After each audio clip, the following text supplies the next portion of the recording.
Welcome to Under the Covers. I am your host, Siren, and tonight I am your guide through the depths of the darkness. Pour yourself a drink, do some gardening, and curl up under the covers as we surrender into the abyss. We discovered a rainforest on an unexplored mountain, and something discovered us. The second worst mistake was arriving. The worst mistake was leaving. There's a certain arrogance to human exploration, driving the flag into the dirt first, as if that means a damn thing. Of course, I'm not entirely cynical. Charting the world is about more than greed and glory. It's about overcoming that ancient fear of the unknown, mapping every plot of land so there is no more hidden crevices to keep us up at night. Nonetheless, our endeavors are selfish, and we have, for many centuries, blindly considered ourselves superior. When discovering new land, we've never considered a haunting possibility. That something other than man may have already staked a claim. Temper your expectations, Dr. Crenshaw, our expedition leader, warned loudly as we scaled the cliff face of a 1,000-meter-tall mountain. I grunted whilst finding handholds and footholds in unreliable nooks. We were ascending no ordinary mountain. The rock-formed skyscraper jutted from the dirt like a square, or perhaps a squircle, poking out of a sorting cube's hole. It was a flat-topped mound rising almost unnaturally out of the ground-level forest, a misshapen mountain sprouting bushy trees like hairs from its level head. The old-growth rainforest, we hoped, would be untouched. We wanted to discover it before anyone else. It was an Inselberg, meaning island mountain. Such natural formations which tower above flat land are difficult to climb on account of their near vertical sides. That is why we doubted any early humans could have managed to reach the top of the berg. We were ecstatic to be the first explorers to tread on that sky-high soil. An undiscovered piece of land is a rarity in the 21st century. It took nearly 2 hours to reach the mountaintop. Crenshaw was the first to disappear over the sharp edge. He crawled onto the grass, unclipped his carabiner, and gasped loudly, prompting Howard Williams, Rachel Garcia, and me to speed up a little as we were eager to experience that momentous event for ourselves. I was the second to cross the threshold and see the rainforest in reality, rather than a photograph. I pushed up from the grass with my palms, and my jaw fell as I stood, as I witnessed the splendor of the wooded ocean ahead. A canopy of leaves nearly entirely blocking out all the sunlight, creating a sense of calm in the forest, a sense of peace that we were about to disturb.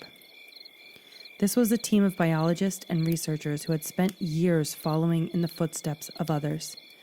We did not stop to think. We were all enchanted by the possibility of doing something original, the possibility of making history. "What do you think, Steph?" Howard asked, collecting our climbing equipment. "It's pretty," I said, brushing mud and debris off my clothes. He rolled his eyes. "I was hoping for something a little more, scientific." "And I was hoping for more than 30 seconds to conduct my research, Howard," I teased. He chuckled and replied, "That's fair." "I'm eager to see this cave," Rachel said. Dr. Crenshaw pointed ahead. "Well, if we push ahead, we'll be in and out long before nightfall." "You seem confident," Howard said. "Do you need a moment to get your bearings?" "Not at all, Williams. I've been studying the aerial mappings religiously for the past month," Dr. Crenshaw said, to the detriment of my health, I must admit. Yes, it was a little disconcerting to have a yawning man climbing directly above me, I pointed out. But after watching you work for so many weeks, I don't doubt that you would be able to sleepwalk your way through this cave entrance. Our leader laughed, letting a glimpse of emotion loose. "I won't argue that. Smithson, come on, let's get moving." Crenshaw was a tightly wound man. I was relieved to see him letting his muscles loosen, letting himself enjoy something. He rarely looked joyous. His hunger to climb this Inselberg in Mozambique was driven by necessity, not desire. It was an itch he simply had to scratch, no matter how apprehensive he felt. He wasn't a cold man. In fact, I'd always viewed him a little as a father figure, stoic and silent, but layered. I wanted to help our leader, wanted to ease some of his anxiety about the excursion. That was why I rushed through the tall mopane trees of the forest, which formed a sun-obstructing canopy overhead. Rushed to catch up to Crenshaw. The man was twice my age, but barely broke a sweat. His pace was hard to match, so I settled for tagging along just behind him. "This is a historical moment," I said breathlessly. Crenshaw grunted.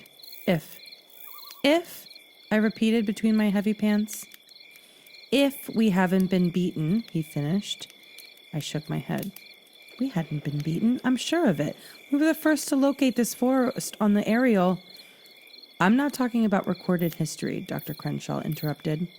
"At some point long ago, man may have walked here." "How?" I asked. "The sides are so steep, so difficult to climb, even with modern gear." "Sometimes," the man began, slowing his stride, "things are difficult to see, Smithson." And then he stopped, causing me to almost bump into his back. "Careful, Steph," Rachel said, almost colliding with me. "What's the holdup, slowpoke?" "We found it," Dr. Crenshaw whispered. The leader stepped aside, allowing the rest of the team to see what he had found. There was a hole in the dirt, the entrance to the cave, to a pocket within the mountain. "I'll unload the gear," Howard said, starting to unzip his rucksack. "No need," Crenshaw replied, pointing his torch at the chasm. "Look." The four of us crept towards the edge of the cave entrance below our feet, and we followed the bright beam. It illuminated a walkway protruding from the cave's inner surface, a slope of rock hugging the wall and spiraling downwards. Not a single member of the team spoke for the next 30 seconds. Our gazes traced every surface revealed by the beam. I did not know for certain, but I presumed the sloping walkway continued right to the bottom, as the torch did not illuminate the cave's floor 100 feet below. Eventually, we all accepted the hole's inescapable purpose. "A stairwell," Rachel whispered. Crenshaw nodded. "Yes, Garcia, a stairwell." "So we're not the first," Howard sighed. "All that effort to find a long-lost remnant of our ancestors," Dr. Crenshaw finished, taking a tentative step on the stone slide. "That doesn't seem like a good idea," I said. "We have no idea how old it might be." "It's more primitive than a staircase," the leader announced, bouncing his boot soles on the sturdy slope. "It feels sturdy. Just imagine the advanced craftsmanship necessary to construct something like this, Smithson. Those ancient hands couldn't have merely carved a tunnel into the cave's wall, but the attached stones joined them together to form an intricate ramp. Imagine what marvels might lie below." Howard and Rachel followed their leader into the entrance, but I frowned and firmly stood my ground. It doesn't feel right. What kind of prehistoric civilization wouldn't have been able to achieve this? None of my team members answered, and I realized as they kept walking that I would either have to follow them or be left alone. Left in a forest which did not fill me with as much wonder as I expected. I chose to follow. I hurried to catch up to my colleagues, hardly noticing that they had all stopped walking. They stopped to stare in awe at the wall. "Careful," I laughed, echoing Rachel's earlier caution as I nearly bumped into her. "There's no handrail up here." She pointed at the wall. "Look at this, Steph." I followed the light of Crenshaw's torch to several lines of markings on the cave wall. The four of us moved closer to the symbols, with incremental waddles, and there was little room on the 3 feet wide slope. But moving nearer did nothing to answer those burning questions. The marks, falling somewhere between drawings and hieroglyphs, became less discernible the closer I looked. It was as if the shapes were shifting, endlessly restructuring. I told myself that, of course, it's just a trick of the light. I felt silly as I'd explored countless cave systems across the planet, and I'd never been afraid of the dark before. Never been afraid of the unexpected. But there was a secret in that place I knew we weren't meant to learn. Something in my mind, or perhaps my very body, rejected the cave, reacted violently, screeching at me to drag the four of us out there. Some small part of me, however, wouldn't cooperate. "You're the expert," Howard said to Crenshaw. "What is this?" "It's beautiful," the leader answered in a faint whisper. There was a detached expression on his face, an absent, unwilling nature to the way in which he raised a shaky hand towards the wall. Crenshaw was always detached, of course, but never like this. He was always lost in thought, but there no longer seemed to be anything behind the man's teary eyes. "Get a hold of yourself," I berated myself. "This is a once-in-a-lifetime opportunity for your career. Do not fumble it." "We should record this," Rachel timidly suggested as our leader brushed his fingertips across the etchings. "Dr. Crenshaw, I don't think we should do that. We wouldn't want to damage it." "Damage it?" Howard asked before laughing.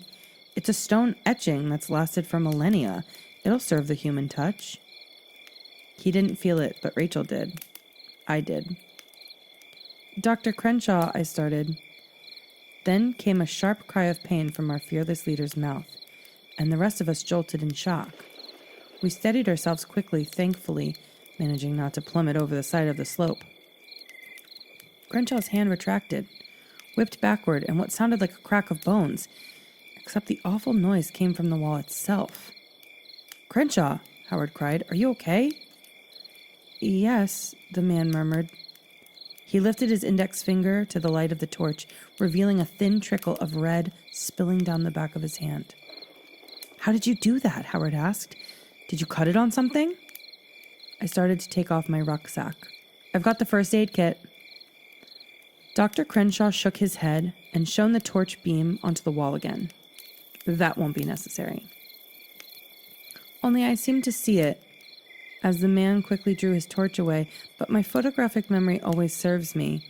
There had undoubtedly been a difference in the drawing. One of the shapes had vanished. The squiggles or glyphs meant nothing to me, but I could see each of them clearly in my mind. There had always been, amongst the rows of etching, a trapezium bearing two small dots within. It was missing from the end of the final line, from the spot on the wall that I was certain Crenshaw had touched with his outstretched forefinger. But I have no idea why I didn't tell the others that. No idea why I let them continue to follow the slope down into the cave. No idea, most importantly, why I followed. Things were off-center in that place. We were off-center. My eyes scanned the walls erratically as we descended deeper and deeper. The lack of any further etchings only made me fear that they had been there, but vanished. Then my skin started to itch, and it was only adrenaline that stopped me from scratching. Half an hour later, we reached it, the end of the stairwell, the floor of the cave. And once he'd stepped off the stone slope, Dr. Crenshaw turned to cast his light onto the team. Everybody was uncharacteristically quiet, and I didn't like it. I didn't like that, as we followed the sloping staircase, I noticed Howard and Rachel scratching their skin too. Red, nail-carved streaks marked their napes. "I need to stop," Rachel mumbled, swaying on her feet. In response to her request, strangely, Dr. Crenshaw faced away from us. He swung his torch to face the large black tunnel ahead, the true cave. "By my estimations, this tunnel can only be, at most, 30 acres long," the leader grumbled. "At a brisk pace, we could reach the end in half an hour. We must soldier onwards, Garcia." I crossed the cave's floor over to Rachel, her shuddering form barely visible with Crenshaw's torch facing the other way. The man was just standing still, staring into the dark mouth of the cave. Its real mouth, not the stairwell we followed.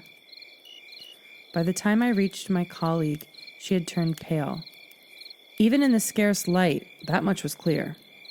Her rows of teeth were knocking against one another, and then I placed my back of my hand against her brow. Her skin iced mine, left me with the hot sting of touching something below freezing. Of course, that seemed impossible given the cave's stifling temperature. I was sweating. I didn't understand how Rachel could be cold. Dr. Crenshaw, I barked as our leader eyeballed the black abyss ahead. We need to get Rachel out of here now. She requires medical attention. Aren't you a woman of medicine? Crenshaw muttered quietly. I clenched my fists. I'm a biologist, Dr. Crenshaw. You know that. But I don't know what's happening to her. Rachel was starting to squat and shrink into herself, so I guided her down to the ground. Cold, she whimpered as I started to take off my rucksack. Inside, I found my spare coat and a jumper, and I knelt down and proceeded to wrap my colleague in both. Howard, meanwhile, strolled towards Crenshaw with a huff and snatched the torch out of his hand. The leader did not protest. He continued to stare at me directly whilst Howard walked over to us. Then the man handed the torch to me. Could have done with an extra light whilst we were walking down the death slope, I said. I wanted both of my hands free, Howard said, before offering a weak smile. Not my fault you always forget the most basic things. I sighed, then said, Sorry, I didn't mean to snap. This is just... I know, Howard interrupted, kneeling beside me to inspect our frozen colleague. What's happening, Rachel? Talk to us. My stomach, she whispered, clutching her abdomen with unsteady fingers. It's burning. Burning? I asked, frowning. You're cold to the touch. I feel... Rachel began trailing off. Howard reached towards her stomach, then stopped. We're going to need to take a look. Is that okay? Rachel nodded, so our fellow researcher proceeded to peel back the bottom of her shirt. But his hand near immediately let it drop, and I tensed in disbelief. I had expected swollen skin, maybe a bruise, a cut, or something that would explain what was happening to Rachel. Something within the realm of science. What I had not expected to see was Rachel's rib cage, to see a hole in her flesh. Howard and I finally let loose a joint screech as we saw the hole in our friend's stomach start to enlarge. Skin around the opening's edge was vanishing into a thin air, as if being consumed by invisible teeth. The rib cage itself bore growing gaps from the invisible nightmare gnawing away at Rachel from the inside. And behind that disappearing skeleton, there were no innards, not even desecrated innards. It was the emptiest of Rachel's skin outfit. There were crystals, bulky blue crystals, stained with a smattering of reddish brown. Howard threw up so instantaneously that he didn't manage to turn away, and a thick stream of vomit filled our friend's body. This revolting sight, of course, sparked a round of projectile expulsion from my own crying lips. Once Howard and I had finished, I moved the torch beam up her body so we wouldn't have to look at the awful, widening opening any longer. Rachel's face, completely devoid of color, looking back at me. Her eyes were harrowing, full of pain, but not quite pleading for an end, as she seemed unaware of what was happening to her. Thankfully, she was too weak to look down. There came a sound of Crenshaw's footsteps disappearing into the black tunnel. He was exploring without any light at hand, seemingly tired of waiting, and I looked up for a moment, stared into the blackness, eyes tracking the sound of his fading steps.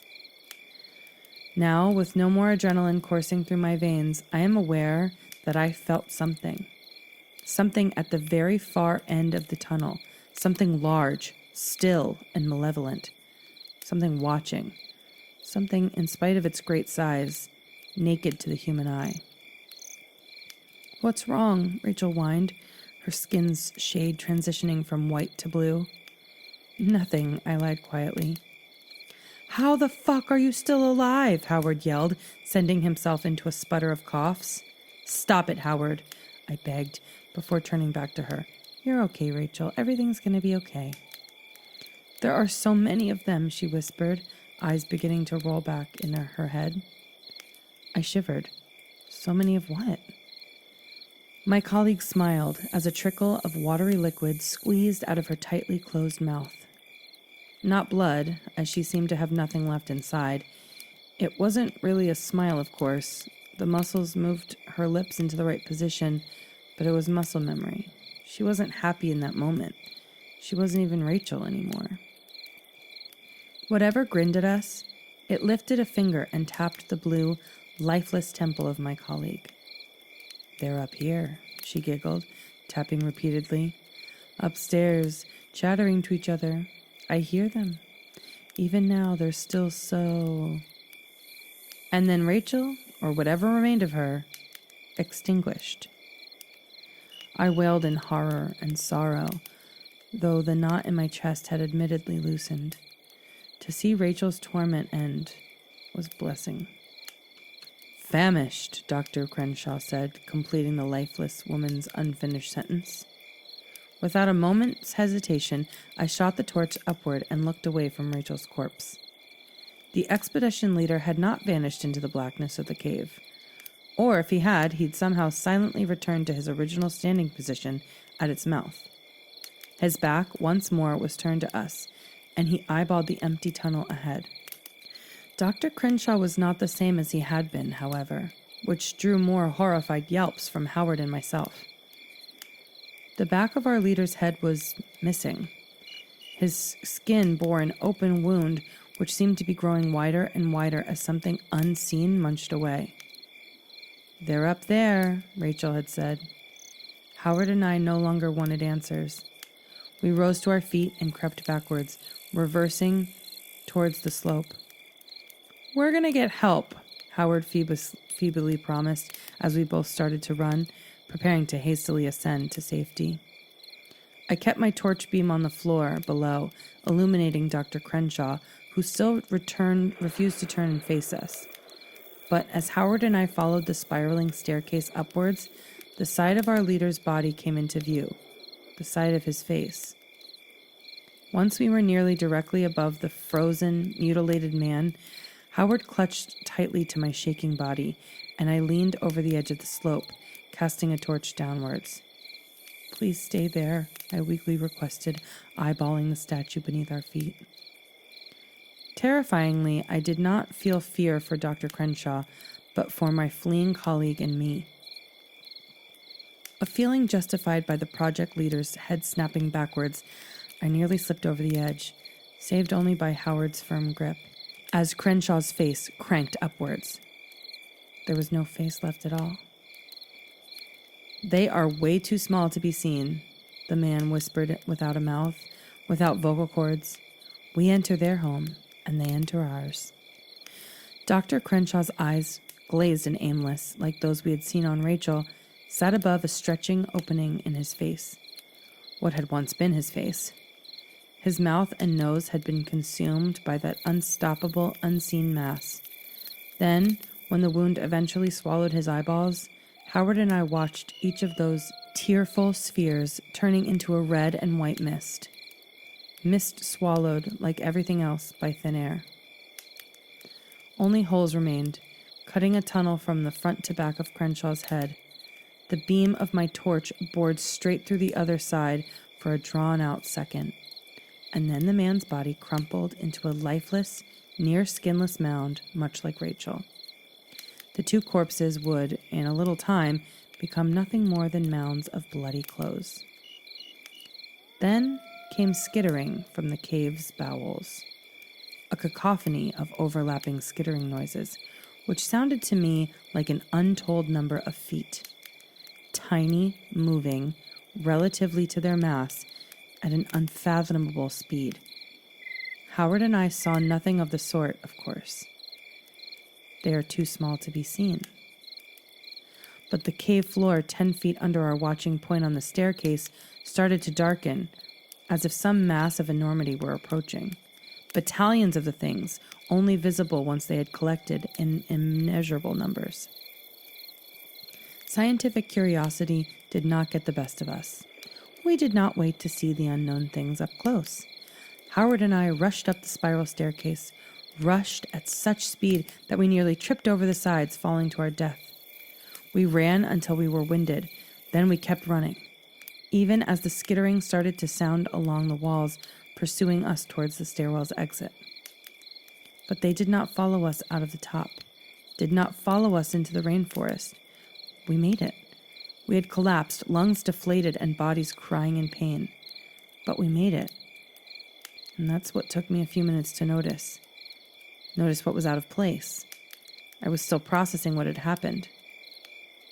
Howard wasn't breathing. I crawled over to his body, barely able to speak, and sobbed when I found him in the mud. I don't know how he managed to run up the staircase.